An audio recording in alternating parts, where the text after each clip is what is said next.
Hello बच्चों, कैसे हैं? उम्मीद करते हैं आप अच्छे होंगे और आपकी पढ़ाई अच्छे से चल रही होगी। मैं विनोद सर आपका ब्राइट फ्यूचर क्लासेस में एक बार फिर से स्वागत करता हूं।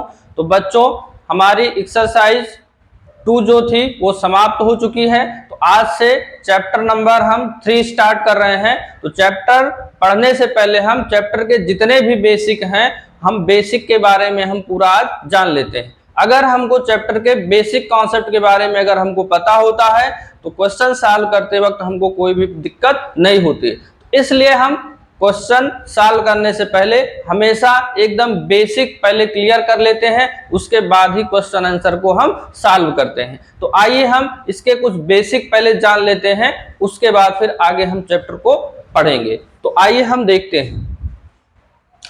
तो सबसे पहले हम, क्योंकि जो चैप्टर हमारा है, चैप्टर क्या है? दो चर वाले रैखिक समीकरण युग्म क्या होता है। तो दो चर वाले रैखिक समीकरण युग्म पढ़ने से पहले हमको ये जानकारी होनी चाहिए कि समीकरण क्या होता है। तो समीकरण के बारे में यानी इक्वेशन के बारे में हम पहले से जानेंगे, उसके बाद फिर आगे हम देखते हैं। तो देखिए, इसकी डिफिनीशन क्या है? ऐसा समानता सूचक बीजीय कथन।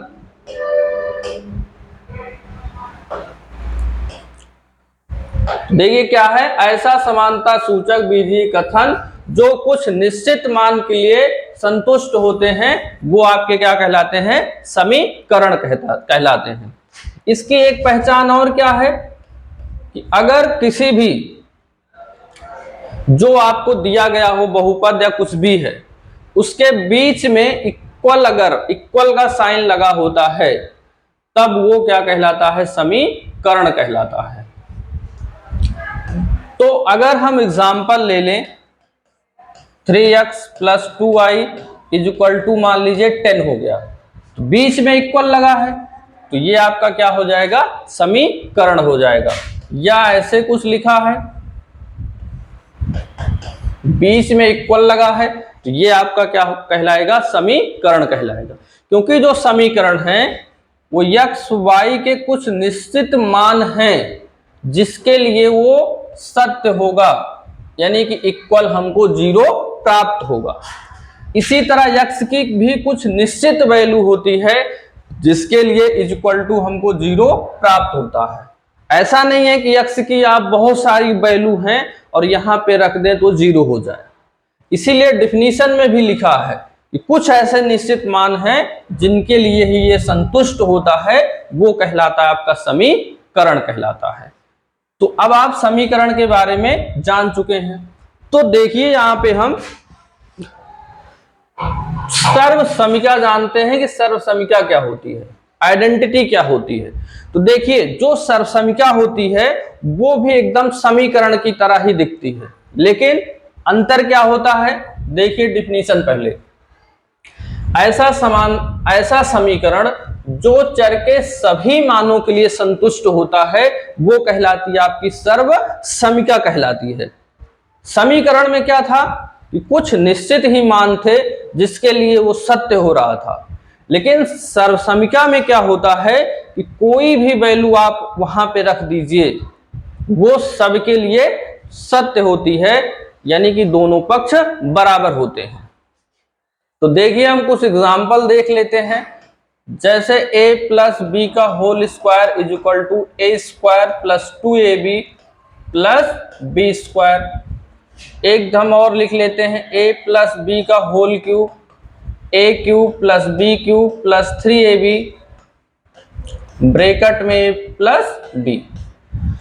तो जितने आप सूत्र पढ़ते हैं, वो सूत्र में आप देखिए कि कुछ भी वैल्यू आप रखते हो उसके लिए दोनों पक्ष हमेशा समान आते हैं।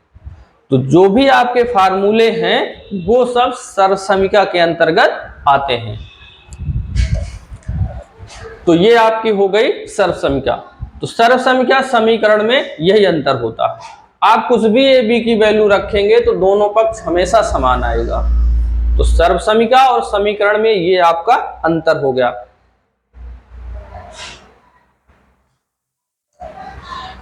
तो आइए अब हम देखते हैं रैखिक समीकरण क्या होता है, लीनियर इक्वेशन क्या होता है। ऐसा समीकरण जिसमें चर की अधिकतम घात 1 हो रैखिक समीकरण कहलाता है। जिसमें चर की घात 1 हो अधिकतम, वो आपके कहलाते हैं रैखिक समीकरण। जैसे 3x + 2y = मान लीजिए 25 हो गया, तो इसमें जो चर x y यूज हुआ है उसमें घात कितनी है, 1 है।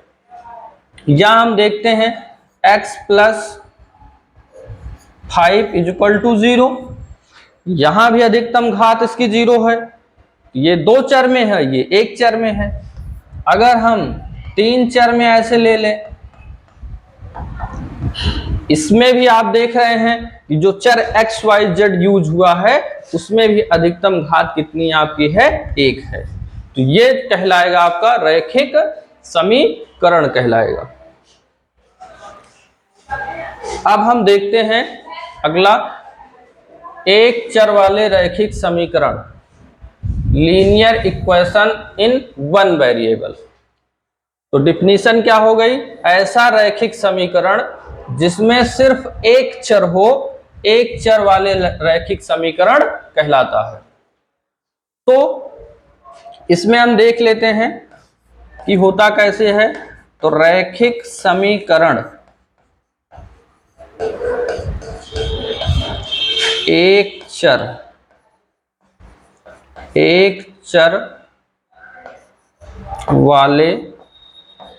एक चर वाले रैखिक समीकरण का मानक रूप क्या होता है। तो एक चर वाले जो रैखिक समीकरण है उसका मानक रूप होता है ax + b = 0 होता है।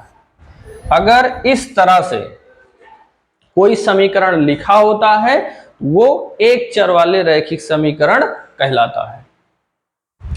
अब अगर हम एग्जाम्पल इसका लिखें, 5x + 3 = 0, या a में हम लिख दिए तो 3a - 5 = 0, या हम y में लिख दिए 5y - 10 = 0।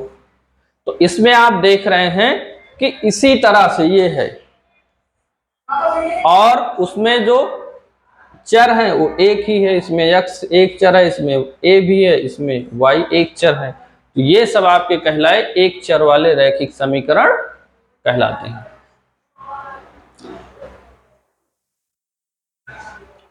अब हम देखते हैं दो चर वाले रैखिक समीकरण। तो एक चर वाला हम पढ़ लिए, तो दो चर में क्या होता है कि ऐसा रैखिक समीकरण जिसमें दो चर हों, दो चर वाला रैखिक समीकरण कहलाता है। तो इसका मानक रूप हम लिख लेते हैं कि मानक रूप इसका क्या होता है। तो जो इसका मानक रूप होता है वो होता है ax + by + c = 0। अगर इस तरह से आपका समीकरण दिखे तब वो कहलाता है दो चर वाले रैखिक समीकरण। अब देखिए, जहां a, b तथा c क्या है, वास्तविक संख्याएं, रियल नंबर है।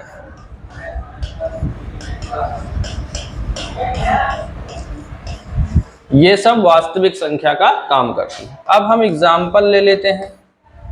मान लीजिए 3x + 2y = 5 हो गया, या हम x + y - 3 = 0 हो गया। ये सब आपके हो गए दो चर वाले रैखिक समीकरण। स्क्रीनशॉट आप ले सकते हैं। तो आइए हम आगे देखते हैं। अगला क्या है कि दो चर वाले रैखिक समीकरण युग्म। तो दो चर वाले समीकरण को हम समझ लिए, अब उसमें क्या लग गया, युग्म लग गया। तो अगर आपका युग्म वहां पे हो गया तो युग्म का मतलब pair of linear equation in two variable, और यही आपका चैप्टर का भी नाम है। तो यहां से अब आपका चैप्टर स्टार्ट होता है। तो देखिए इसकी डिफिनीशन क्या हो जाएगी कि दो चर वाले दो रैखिक समीकरण, दो चर वाले दो रैखिक समीकरणों को एक साथ लेने पर उसे दो चर वाला रैखिक समीकरण युग्म कहलाता है। तो हम दो चर वाले दो समीकरण ले लेंगे तो वो आपका युग्म कहलाएगा। तो देखिए इसका मानक रूप कैसे होगा। तो a1x plus b1y plus c1 is equal to 0 और दूसरा हो जाएगा a2x plus b2y plus c2 is equal to 0। तो दो समीकरण लिखा जाएगा तो युग्म कहलाएगा। अब देखिए जहां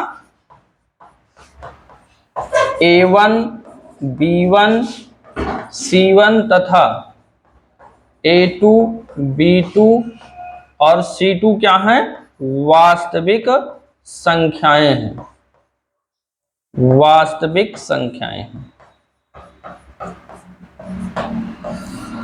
तो इस तरह से आपका दो चर वाले रैखिक समीकरण युग्म होते हैं।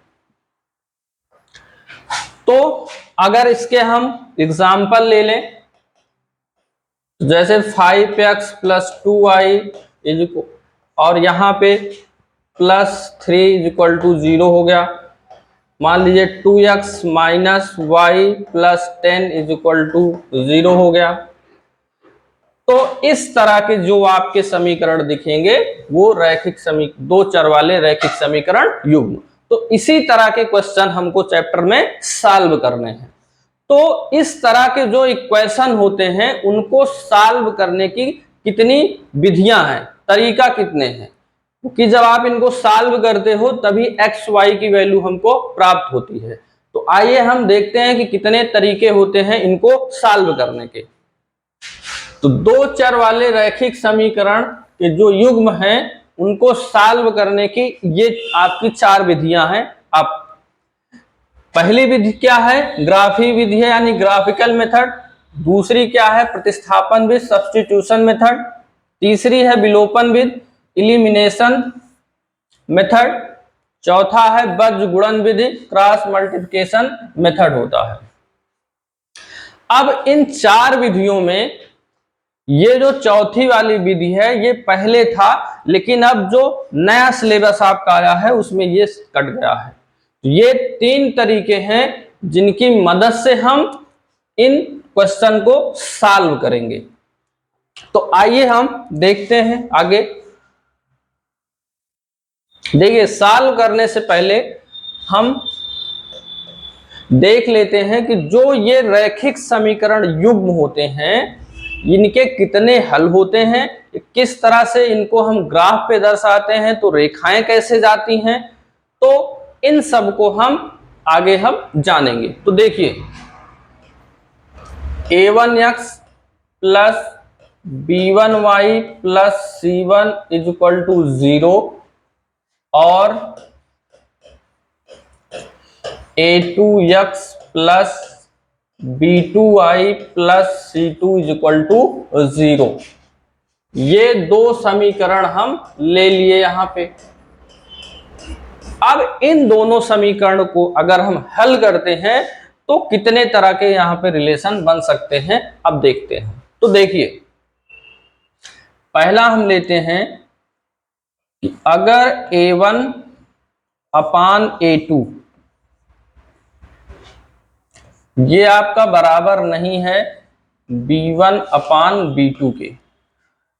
ध्यान समझिएगा, अभी आपको सब समझ में आ जाएगा कि हम कहना क्या चाह रहे हैं। तो देखिए a1 upon a2 is equal to b1 upon b2 और does not equal c1 upon c2। अगला है a1 upon a2 is equal to b1 upon b2 is equal to c1 upon c2। तो बहुत ही इंपॉर्टेंट है ये आपका, इससे कई सारे क्वेश्चन आपको पूछे जाएंगे। तो ध्यान से आप लोग इसको समझिएगा और इसको एकदम याद कर लीजिएगा। तो देखिए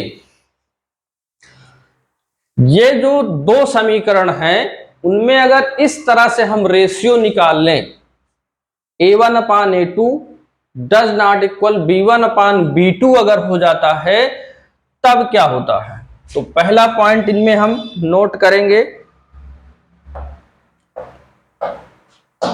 तो देखिए पहला पॉइंट जो हमारा है, अगर ये रिलेशन बनता है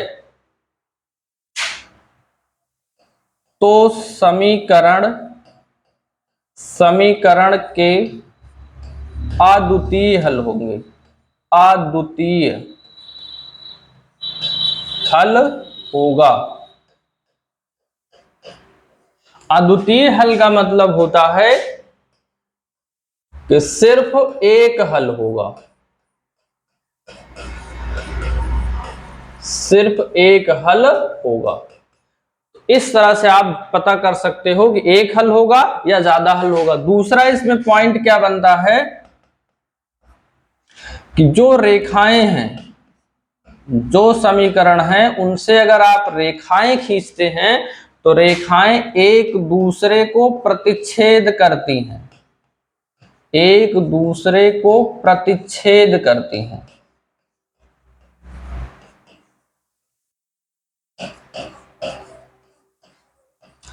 तीसरा इसमें क्या पॉइंट बनता है कि समीकरण के संगत हल होंगे, संगत हल होंगे। ये तीनों पॉइंट एकदम मोस्ट इंपॉर्टेंट है, तो आप लोग इसको जरूर याद करिएगा। तो देखिए अगर ये रिलेशन बनता है तो आप क्या क्या कह सकते हो कि समीकरण के अद्वितीय हल होगा, यानी कि एक हल होगा, यूनिक सॉल्यूशन होगा। फिर क्या होगा कि रेखाएं एक दूसरे को प्रतिच्छेद करेंगी और समीकरण के जो हल होंगे वो संगत होंगे। अब इस तरह से आप कह सकते हो कि अगर रेखाएं एक दूसरे को प्रतिच्छेद करती हैं तो आपसे पूछा जा सकता है कि कितने हल होंगे, तो आप बता सकते हो कि एक हल होगा। फिर कह सकते हो कि हल संगत होगा क्या असंगत होगा, तो आप कह सकते हो कि असंगत होगा। तो इसको भी देकर आपको ये पूछ सकता है और इसको भी देकर आपको ये पूछ सकता है, तो आप इसको अच्छे से समझ लीजिएगा। अब इसका हम पहला पॉइंट देखते हैं। A1 upon A2 is equal to B1 upon B2 does not equal C1 upon C2 अगर होता है तो समीकरण का कोई हल नहीं होता, यानी कि कोई भी हल नहीं होता, कोई हल नहीं होता है। दूसरा पॉइंट क्या है, जब कोई हल नहीं होता है तो रेखाएं एक दूसरे को प्रतिच्छेद नहीं करेंगी, यानी कि रेखाएं कैसी होंगी, समांतर होंगी। तो रेखाएं समांतर होंगी, जो समीकरण से आप रेखा खींचेंगे वो कैसी होंगी, समांतर होंगी। तीसरा आप क्या बता सकते हो कि तीसरा बता सकते हो कि जब कोई हल ही नहीं है तो आप असंगत हल बोलेंगे। समीकरण का असंगत हल होगा। तो आपसे ऐसे भी पूछ सकता है कि जब रेखाएं समांतर होंगी तो उनके कितने हल होंगे, तो आप क्या बताओगे, कोई हल नहीं होगा। फिर पूछ सकता है कि हल संगत होगा कि संगत होगा, तो असंगत होगा। फिर ऐसे भी पूछ सकता है कि जब समीकरण का कोई हल नहीं होगा तो रेखाएं कैसी होंगी, समांतर होंगी। या इसको देकर ऐसे पूछ सकता है। फिर तीसरा पॉइंट हम देखते हैं, तीनों इक्वल हो गए। जब तीनों इक्वल हो गए तो पहला रिलेशन क्या हमारा बनेगा, समीकरण के अनेक हल होंगे, इनफाइनाइट सॉल्यूशन होंगे, अनेक हल होंगे। दूसरा पॉइंट आएगा कि रेखाएं कैसी होंगी। अगर इस तरह से रिलेशन बन रहा है तो रेखाएं किस तरह से होंगी, तो कैसी होंगी, रेखाएं समपाती होंगी, समपाती होंगी, यानी कि रेखाएं एक दूसरे के ऊपर होंगी। दोनों रेखाएं एक दूसरे के ऊपर होंगी। फिर तीसरा इसमें पूछेगा कि हल कैसा होगा, तो समीकरण के हल संगत होंगे। ये हो गया। तो इसमें भी क्वेश्चन कैसे पूछ सकता है कि अगर रेखाएं समपाती होंगी तो कितने हल हो सकते हैं, तो आप बताओगे कि अनेक हल होंगे। और हल कैसा होगा, संगत होगा। और इस रेशियो की मदद से भी आप बता सकते हो कि अगर ये रेशियो तीनों बराबर आ गया तो आप बता सकते हो कि समीकरण के अनेक हल होंगे, रेखाएं समपाती होंगी और समीकरण के हल संगत होंगे। तो इस सारणी को आप एकदम अच्छे से नोट कर लीजिए और समझ लीजिए, ये बहुत ही उपयोगी है, हर जगह ये यूज होगी। तो स्क्रीनशॉट आप इसका ले लीजिए। तो देखिए यहां पे हम जो सीखे हैं उसको थोड़ा हम ग्राफ की मदद से देख लेते हैं कि इसका मतलब क्या हुआ। देखिए यहां पे हम क्या करते हैं, एक रेखा मान लीजिए ये कोई है, एक रेखा कोई ये है, और एक समीकरण हम ले लेते हैं a1x plus b1y plus c1 is equal to 0, और एक हम ले लेते हैं a2x plus b2y plus c2 is equal to 0। ये दो आपके समीकरण हैं। तो पहला हम यही करवाए थे आपको कि a1 upon a2 does not equal b1 upon b2। तो इस तरह से रिलेशन। अब देखिए अगर रेखा इस तरह से दी गई हो और आपको बताना हो कि इसके जो वास्तविक संख्याएं हैं उनका किस तरह से रिलेशन बनेगा, तो रेखाएं देखकर आप बता सकते हो कि ये रिलेशन इसमें बनेगा। अब देखिए रेखाएं एक दूसरे को यहाँ पे प्रतिच्छेद कर रही हैं, सिर्फ एक पॉइंट पे प्रतिच्छेद कर रही हैं। अगर एक पॉइंट पे प्रतिच्छेद करती हैं तो कितने हल होते हैं, एक हल होगा। जितने बिंदु पर प्रतिच्छेद उतने ही हल होंगे। तीसरा, तो जो दूसरा था आपका कैसा था कि मान लीजिए रेखाएं ऐसे कोई है, ये समांतर है, तो अगर ग्राफ आपको दिया हो तो ग्राफ देखकर आप बता सकते हो कि इसका कोई हल नहीं होगा, कोई हल नहीं है। क्योंकि जब रेखाएं एक दूसरे को प्रतिच्छेद ही नहीं करेंगी तो कोई हल नहीं होगा। और अगर रिलेशन चित्र देखकर आप बताना चाहते हो तो बता सकते हो इस तरह से। तीसरा जो प्रकार था,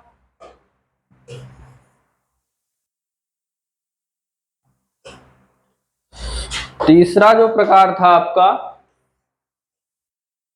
देखिए रेखाएं क्या होंगी, समपाती होंगी। तो देखिए समपाती का मतलब ये रेखा इसी पर ही होगी।